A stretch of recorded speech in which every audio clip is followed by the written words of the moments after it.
British సామ్రాజ్యంలో అంతర్భాగంగా ఉన్న వేల్స్ దేశంలో ఒక గొప్ప ఉద్యమాన్ని ప్రపంచం చూసింది. ఒక సాధారణమైనటువంటి యవనస్తుడి ద్వారా దేవుడు వేల్స్ దేశమునకి మాత్రమే కాకుండా ప్రపంచానికి ఎలా ఉజ్జీవం ఇచ్చాడో ఈ వీడియోలో మనం చూడబోతున్నాం. దాదాపు లక్షల పైగా అనేక మంది మనుషులు ప్రార్థనతో ప్రభు సన్నిధిలో ఉండడం అనేది మనం చూస్తాం. 26 సంవత్సరాల వయసులో ఈ కుర్రవాడి ద్వారా దేవుడు చేసినటువంటి అద్భుత కార్యములతో ఒక గొప్ప పశ్చాత్తాప హృదయంతో నాటి చర్చిలన్నీ నిండిపోయాయి. అద్భుతమైన కార్యాలను దేవుడు ఆ దేశం అంతట్లో జరిగించాడు. ఈ యవనస్తుడి పేరు ఇవాన్ రాబర్ట్స్. ప్రభువా, ఈ దేశాన్ని నీ కొరకు వంచండి, ఈ దేశమును నీ కొరకు దీవెనగా మార్చండి అని ప్రభు సన్నిధిలో ఎంతగానో ప్రార్థించేవాడు. అతడు చేసిన ప్రార్థన పెద్ద గొప్పది కాకపోయినప్పటికీ అతనిలో ఉన్న విరిగి నలిగిన హృదయాన్ని బట్టి ప్రభు అతన్ని వాడుకోవటం మొదలుపెట్టాడు. అతను ప్రభు సన్నిధిలో ఎంతో ప్రార్థన చేసి ఈ గొప్ప ఉజ్జీవాన్ని చూశాడు.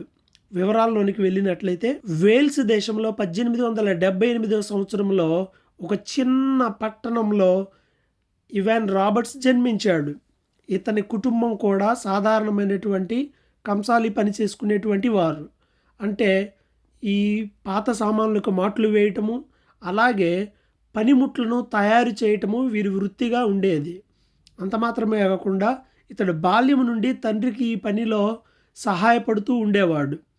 అయితే మెథడిస్ట్ క్రిస్టియానిటీ అప్పట్లో చాలా బలంగా ఉండేది. జాన్ వెస్లీ గారు చేత స్థాపించబడిందే మెథడిస్ట్ చర్చి. బాల్యం నుండి ఇవాన్ రాబర్ట్స్ ఎంతో ప్రార్థన చేసుకుంటూ ఆత్మీయంగా ఉండేవాడు. తనతో పాటు ఉండే పిల్లల్లా కాకుండా ఓ ప్రత్యేకమైన రీతిలో ప్రార్థనలో గడపడం ఇవాన్ రాబర్ట్స్కి అలవాటుగా మారిపోయింది.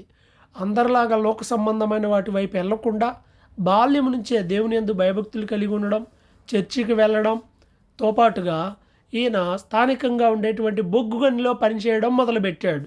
బాల్యంలోనే కార్మికుడిగా ఈ ప్రాంతంలో, అంటే ఈ బొగ్గు గని ప్రాంతంలో పనిచేసేవాడు. అక్కడ తన విశ్వాసాన్ని కాపాడుకునేవాడు. అక్కడికి వెళ్ళి కూడా ఖాళీ సమయంలో ఆయన బైబిల్ చదువుతూ ఉండేవాడు. అందరూ చూసిన వాళ్ళు ఆశ్చర్యపోయేవాళ్ళు. ఇదేంటి, సమయం దొరికితే ఈ పిల్లాడు బైబిల్ చదువుతున్నాడు, ప్రార్థన చేసుకుంటున్నాడు అని ఒక ప్రత్యేకమైనటువంటి దృష్టి ఈయన మీద అందరూ పెట్టడం మనం చూడవచ్చు. అయితే అతడు దేవుని కోసం ఎంతో ఆకలి దప్పులు, నీతి కొరకైన ఆకలి దప్పులు కలిగి ఉండి ప్రార్థన చేస్తూ ఉండేవాడు. దేవుని వాక్యాన్ని బట్టి ఎంతో ఆత్మీయంగా జీవిస్తూ ఉండేటువంటి వాడు. దేవుని యొక్క ప్రేమను తాను పూర్తిగా తెలుసుకోవాలని, వేల్స్ దేశమంతా కూడా దేవుని వాక్యముతో ఉజ్జీవంతో నింపబడాలి అని ఆయన ఎంతో ప్రార్థన చేసేవాడు. ఈయన చేసే ప్రార్థనలు చిన్నవి, అంటే పెద్ద పెద్ద ఏదో గొప్ప మాటలతో కాదు, కానీ విరిగి నలిగిన హృదయంతో ప్రార్థన చేసేవాడు. ఫలితంగానే దేవుడు ఆయనకి ఉజ్జీవపు కృపను అనుగ్రహించాడు. 10 ఏళ్ల తర్వాత, అంటే దాదాపు 26 సంవత్సరాల వయసులో దేవుడు ఆయన్ని ఉజ్జీవింపజేసి వాడుకోవడం మొదలుపెట్టాడు. దేవుని ఆత్మకార్యాలు బహుబలంగా జరిగించడం ప్రారంభించాడు. తద్వారా ఈయన ఇంకా ఎక్కువగా ప్రార్థనలో గడిపేవాడు. ప్రభువా, నాకు ఉజ్జీవాన్ని ఇవ్వండి, మా దేశాన్ని ఉజ్జీవింప చేయండి ప్రభు అని ఎంతో ఎక్కువగా ప్రార్థన చేసేవాడు. ఈ రీతిగా ఆయన చేసిన ప్రార్థనకి దేవుడు జవాబు ఇచ్చాడు. 1904లో ఒక కూటాన్ని ప్రారంభించాడు. ఆ కూటానికి కేవలం 17 మంది యవనస్తులు మాత్రమే వచ్చారు. ఆయన అనుకున్నంత స్థాయిలో కాదు. అయినప్పటికీ వారితో కూర్చొని దేవుని యొక్క వాక్యాన్ని బలంగా వాళ్ళకు అందించడం, పరిశుద్ధాత్మ యొక్క ప్రభావం అనేది చాలా ఎక్కువగా ఆ మీటింగ్లో ఉండింది. ఆ మీటింగ్కు వచ్చిన వాళ్ళందరూ కూడా దేవుని వాక్యం చేత తాకబడ్డారు. ఆ తర్వాత మరిన్ని కార్యాలు దేవుడు ఆయన ద్వారా జరిగించడం మనం చూడవచ్చు. వేల్స్ చరిత్రలో ఇది సువర్ణ అక్షరాలతో రాయబడింది.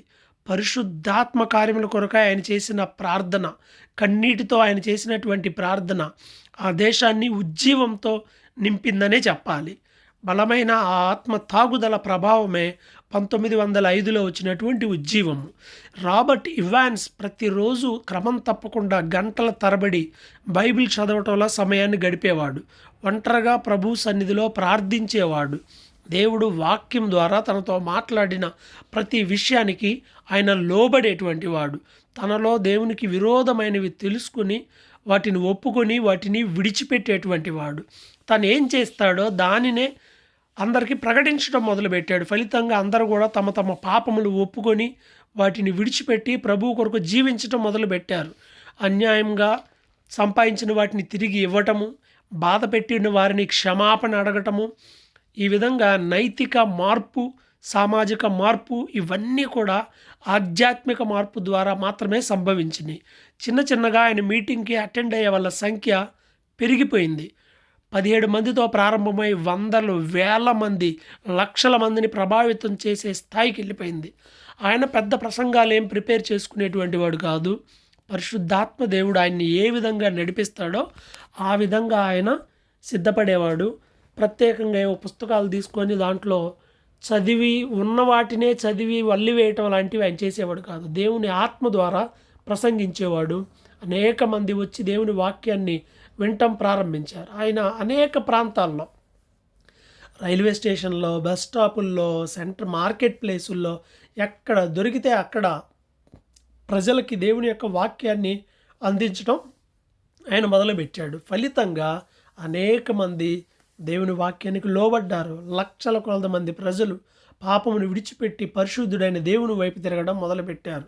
ఆయన వీధుల్లోనూ, అక్కడక్కడ ప్రాంతాల్లో, తను పనిచేసేటువంటి స్థలాల్లో, అన్ని స్థలాల్లోకి గ్రౌండ్ లెవెల్కి ఆయన వెళ్ళిపోయి పనిచేయడం మొదలుపెట్టాడు. ఈ విధంగా పరిశుద్ధాత్మ కార్యములు దేవుడు ఆయన ద్వారా జరిగించాడు. అనేక మంది యవనస్తులు కూడా ఆయన సమర్పించుకున్నారు, దేవుని కోసం సమర్పించుకున్నారు.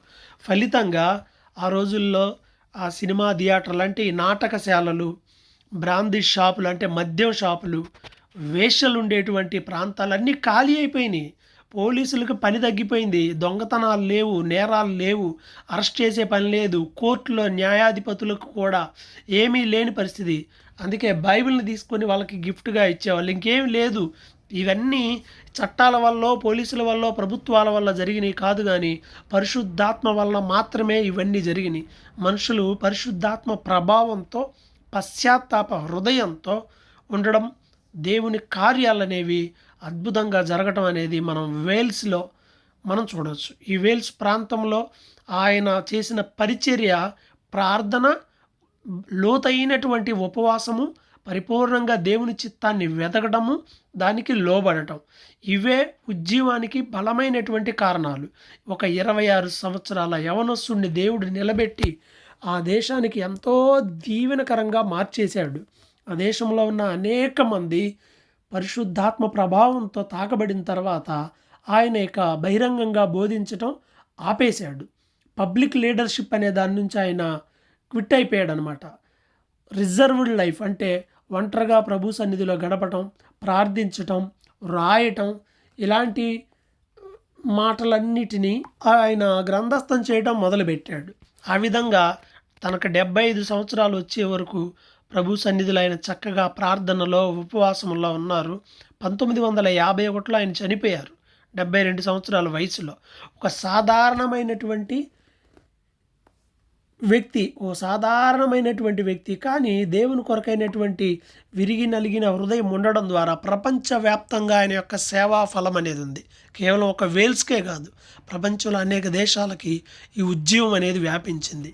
దేవుడు ఒక వ్యక్తిని ఎంచుకుంటే ఆ వ్యక్తి సామాజిక, ఆర్థిక బ్యాక్గ్రౌండ్ ఏంటి అనేది చూడడు, కానీ పరిశుద్ధాత్మ ప్రభావానికి ఆ వ్యక్తి లోనై విరిగి నలిగిన హృదయముతో ఉంటే చాలు అంటానికి ఈవెన్ రాబర్ట్స్ యొక్క జీవితమే మనకి ఒక తార్కాణం అని చెప్పొచ్చు. సో ఈ విధంగా వేల్స్ దేశంలో ఒక బలమైన ఉజ్జీవం ప్రారంభించబడి అనేక మంది దీవించబడ్డారు.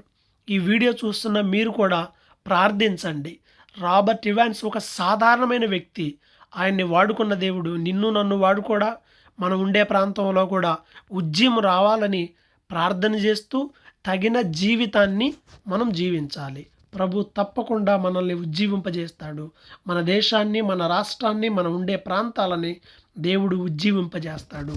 ఉజ్జీవం కొరకు ప్రార్థించండి. ప్రభువా, అది నా ఇంటి నుండి, నా దగ్గర నుండే ప్రారంభం కావాలని.